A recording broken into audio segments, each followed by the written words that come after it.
Hello and welcome into the Knicks-Verse. My name is George, and if this is your first time here or you've been here before but have not subscribed yet, please do so, along with hitting the thumbs up button for me and dropping your comments. Appreciate the comments. Love the comments. Hey, so race back home after doing the watch party. Shout out to the ones who showed up. Thank you so much. What a fun time. What a great game to have a watch party for. Actually, the first half looked a little scary. We were down by 11, but the way the Knicks were approaching the game led me to believe that this was very achievable, that the Knicks could come back and pull off a tremendous win, and they did. They outscored the Bucks by 24 in the second half to pull away and win it 122-109, and now they are tied for third with the Orlando Magic, who won today. And they're only one game behind the Milwaukee Bucks, who now the Knicks have the season series tiebreaker over. Things are interesting. It's amazing to think that the Knicks could be in this situation after losing Julius Randle, their number 2 guy, their all-star power forward, their all-NBA power forward, and they could still be right now knocking on the second seed's back door. Honestly, even I didn't foresee this. I thought the Knicks could make a run at the third seed, which they're doing right now. And if it weren't for the Orlando Magic stepping up, they won again today. Shout out to them. They beat the Bulls in Orlando, 113-98. You know, if it weren't for them having this run right now, the Knicks would be firmly in third seed. But now they're tied. They're technically in fourth because they do not have the series. You know, they lost 3-1 to Orlando. So, but there's still 4 more games to go for the Knicks. A lot of time. By this time next week, the season will be over. The Knicks could be in the third seed, maybe even possibly the second seed. Honestly, it's that crazy right now. Let's get into it. I got highlights for you, recaps, and let's go. 122-109. The Knicks took care of business in Milwaukee. After dropping a very frustrating game to the Bulls, the New York Knicks take a little car ride up to Milwaukee and take care of business in what do you call it, the Brewery Town? I don't know what the Bucks Milwaukee nickname is, but it didn't start out right. It did not start out good. In the first half, the Knicks were down by 11. It was 61-50. They were only shooting 28.6% from the three-point line, but so were the Bucks. So I thought, you know what? If this guy, especially him, if he starts hitting a few buckets, this could be a very different game. And we already had our main guy, Jalen Brunson, cooking. He had 23 points by the first half. He ended up finishing with 43, so he contributed another 20 in the second half. Fantastic, beautiful. Let's keep going. Here we go. Here are the standings right now. The Knicks are statistically tied with the Orlando Magic, but because of the head-to-head matchup tiebreaker, the Magic have the lead. But right there, we're right there. Who would have thought this could happen after all the games these guys have missed? Beautiful. This is a testament to their never say die attitude. I love this team. I absolutely love the way this team approaches games night in, night out, and everybody up and down the board, everybody who is on the court for this team is contributing right now. Deuce, obviously Jalen Brunson, Mitch Mitch came through pretty big. Even Bojan came through. Precious, everybody came through. We're going to get into specifics, but this is a beautiful moment right here. Enjoy it. Enjoy it, Knicks fans. This is a special team. Let me tell you, with a guy like Brunson and a guy like OG and another guy like Josh Hart and Isaiah Hartenstein and a Dante, I mean, go down the line. You could just keep naming guys. Those guys are all committed to one thing: playing winning basketball and playing defense. The defense stood up in the second half. They kept the Bucks to just 48 points in the second half, and the Knicks lit them up for 72. Woo! Beautiful. Let's keep going. All right, Tommy Beer tweeted this out. Knicks tied for the 3rd seed with Orlando and just a game back of a reeling Bucks bunch for the 2 seed. Important to note, Milwaukee and Orlando play each other in 2 of the final 4 games next week. So the Knicks will gain ground on one of them each night. That's why I like the situation that we're in. Because one of these 2, let's say the Bucks sweep Orlando. Okay? They win both the games. That's good for the Knicks. They end up in 3rd. Let's say Orlando sweeps the Bucks. That's okay too. If Orlando ends up 2nd seed and we end up 3rd seed, that's good. Because the deal here right now is for the Knicks to try their best to avoid the Boston Celtics in the 2nd round. So that would achieve that goal. Jalen Brunson, 43 points, 8 assists tonight. He was unbelievable. And honestly, it wasn't that it wasn't that flamboyant. It was very workmanlike. He just kind of did the business. He did need 32 shot attempts, which is fine because he connected on 16 of them. He was 16 of 32.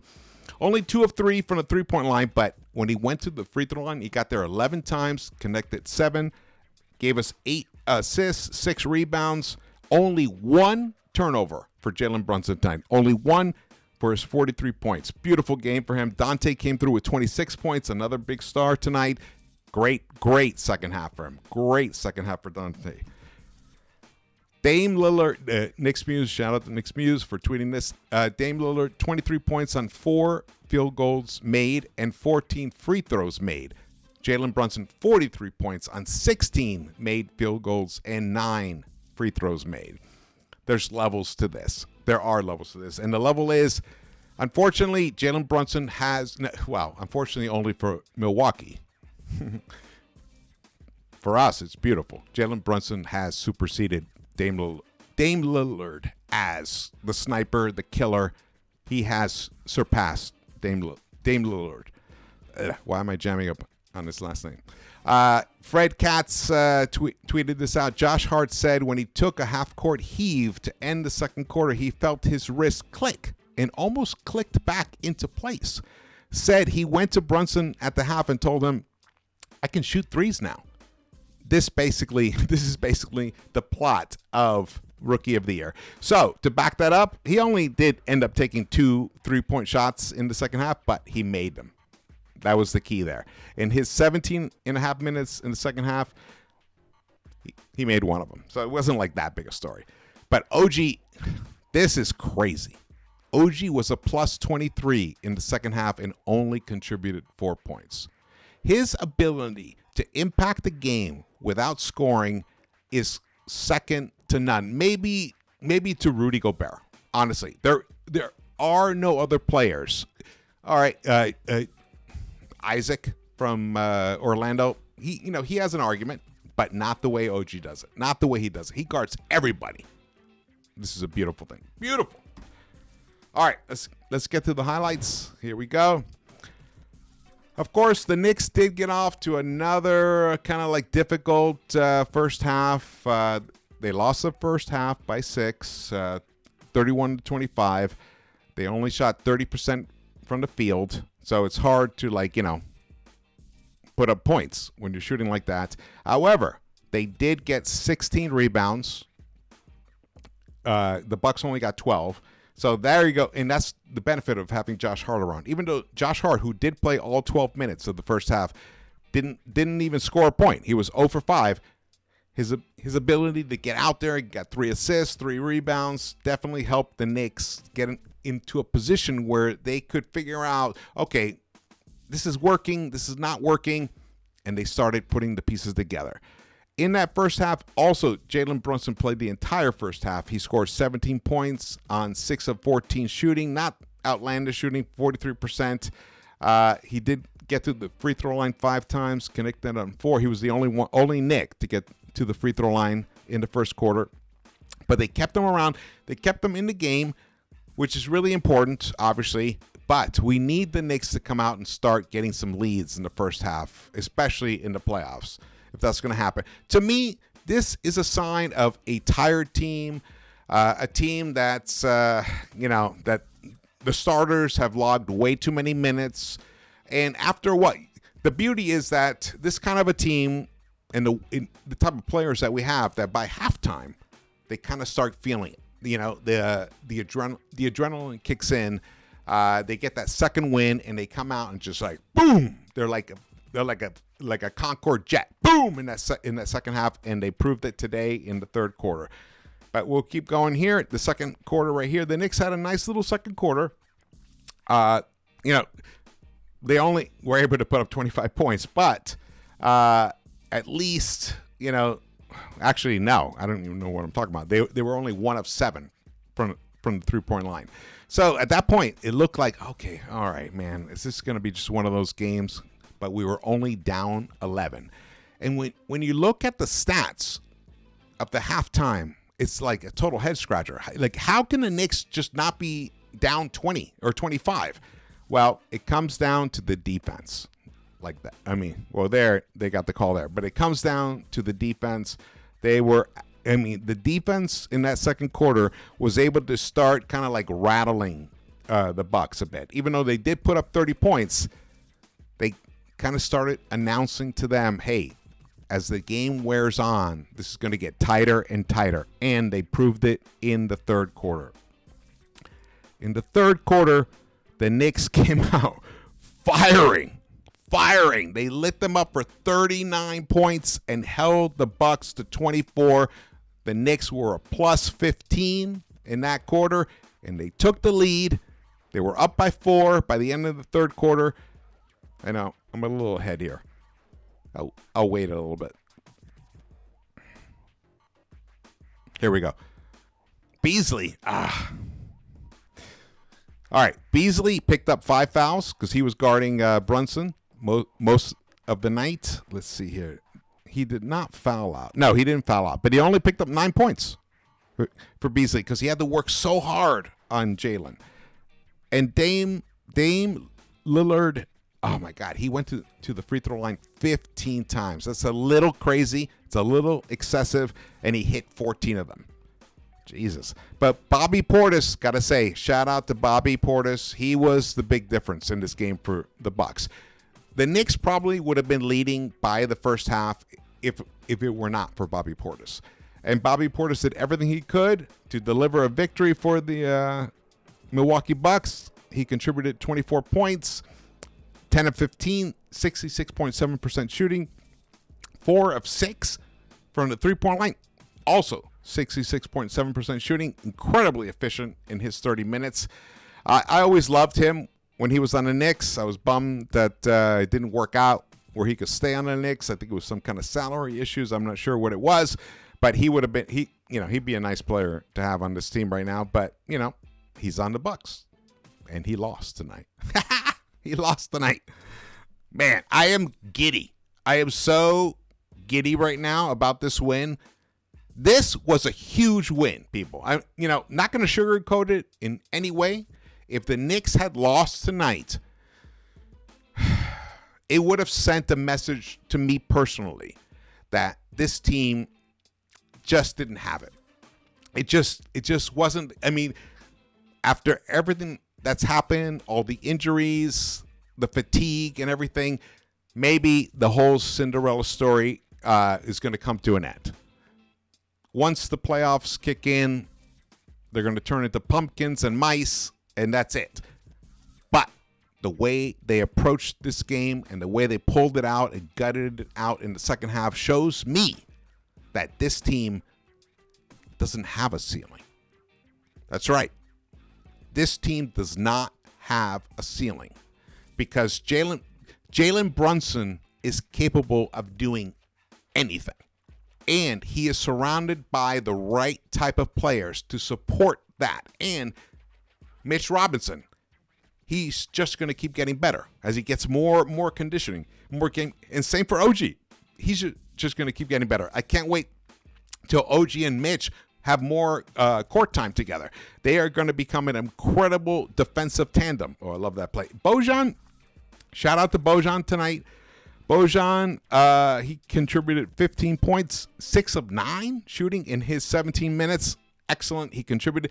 Alec Burks did not see any floor time, and honestly, he does not deserve it at this point. So there's that. Precious Achiuwa only played 5 minutes. No points for him. No rebounds. Let's see. Did he even see any second? No second half minutes for him. Wow. So Thibs is tightening it up. He's given his players an opportunity to audition for the playoffs. We're in it right now. And Bojan is proving that he deserves a look, especially, losing Julius Randle for the rest of the season. We need a guy. We need a guy who's at least 6'7" or more, who can shoot the three, who can, off the dribble, get into the teeth of the defense, give you a little bank shot or whatever. He did all of that tonight. Shout out to him. Isaiah Hartenstein in the second half was 6 of 6. 13 points for him. Beautiful. God, it's awesome when you look at the stat line and everything is just a wonderful, beautiful thing to see. All right, we're back to the beginning. Let's keep going here.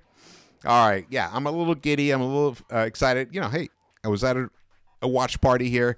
The Knicks shot 48.3% from the three-point line, almost 50%. One more three would have been 50%. They shot 48.9% overall. That's awesome, fantastic numbers.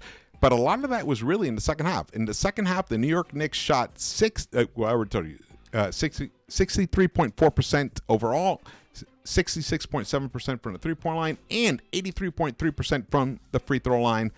Awesome job for them. Awesome job. Bojan, 15 points.